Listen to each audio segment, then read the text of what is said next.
الحمدللہ رب العالمین والصلاة والسلام علی رسولہ محمد وعلی آلہ وصحبہ اجمعین، اما بعد۔ محترم اسلامی بھائیوں، ہماری عبادات ہوں یا اخلاقیات سے جن کا تعلق ہو، سب میں نبی اکرم صلی اللہ علیہ وسلم کی پیروی اور اتباع لازم ہے۔ کوئی بھی عمل آپ کتنے بھی اخلاص سے کر رہے ہوں اور کتنی ہی محنت سے آپ اس کی ادائیگی کر رہے ہوں، اگر پیارے حبیب صلی اللہ علیہ وسلم کے طریقے پر نہیں تو وہ مردود ہے، ناقابل قبول ہے۔ اس سلسلے کی ایک روایت جو صحیحین میں بخاری اور مسلم میں ہے، انس بن مالک رضی اللہ عنہ سے مروی ہے، فرماتے ہیں جاء ثلاثة رہط الى بیوت ازواج النبی صلی اللہ علیہ وسلم، کہ تین لوگ آپ صلی اللہ علیہ وسلم کے گھر آئے۔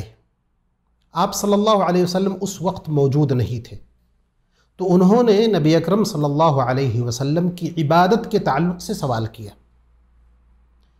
جب ان کو عبادت کے بارے میں پتہ چلا، فلما اخبروا کأنہم تقالوها، جب انہیں خبر دی گئی کہ آپ صلی اللہ علیہ وسلم ایسے ایسے عبادت کرتے ہیں اور یہ وہ عبادتیں ہیں جو آپ صلی اللہ علیہ وسلم گھر پہ ادا کرتے تھے، اسی لیے ازواج مطہرات سے انہوں نے پوچھا، تو انہوں نے گویا کہ آپ کی عبادت کو کم سمجھا۔ اور ایسی بات نہیں ہے کہ ان عبادتوں کو حقیر سمجھا یا اس میں کوئی اس طرح کا پہلو نکلتا، نہیں، آگے اس کا سبب بھی انہوں نے ذکر کیا ہے۔ اَيْنَ نَحْنُ مِن رسول اللہ صلی اللہ علیہ وسلم، ہم کہاں اور آپ صلی اللہ علیہ وسلم کہاں، وَقَدْ غُفِرَ لَهُ مَا تَقَدَّمَ مِن ذَنبِهِ وَمَا تَأَخَّرَ، آپ صلی اللہ علیہ وسلم کے اگلے اور پچھلے سارے گناہ معاف کیے جا چکے ہیں۔ تو آپ کی اس حالت کی جو عبادت ہے وہ ہمارے تعلق سے، اگر ہم اتنی عبادت کرتے ہیں اور ہمارے بارے میں کوئی گارنٹی نہیں ہے کہ ہمارے اگلے پچھلے گناہ معاف ہیں، تو ہمارے تعلق سے تو بہت کم عبادت ہے۔ یہ سمجھ تھی صحابہ کرام جو آئے تھے ان کی۔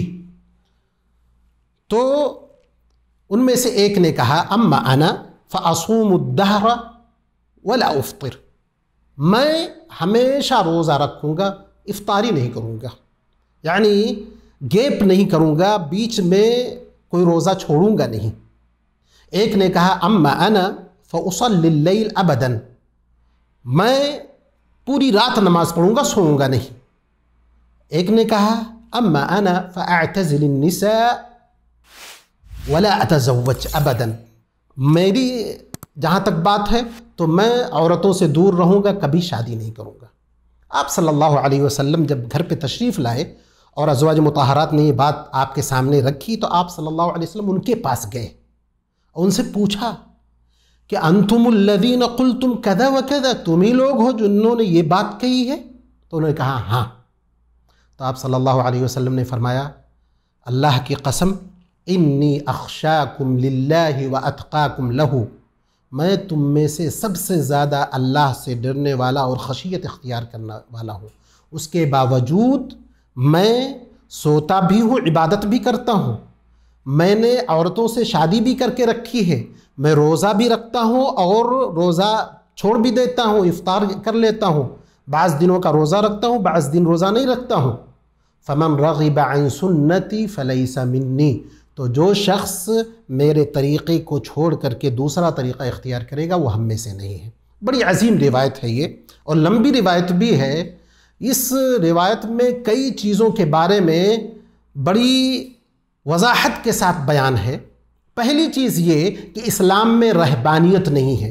رہبانیت کا مطلب یہ ہے کہ آپ بیوی بچوں سب کو چھوڑ چھاڑ کر کے، دنیا کو چھوڑ چھاڑ کر کے صرف اللہ کی عبادت میں لگ جائیے، دنیا کو بالکل ترک کر دیجئے۔ یہ ہماری شریعت میں نہیں۔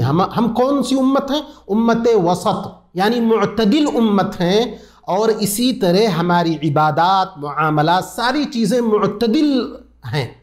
ان کو اگر ہم اعتدال کے ساتھ اگر ادا کریں گے تو اللہ کے ہاں قابل قبول ہے۔ دوسری بات یہ ہے کہ آپ صلی اللہ علیہ وسلم نے ان سے پوچھا تم نے یہ کہا؟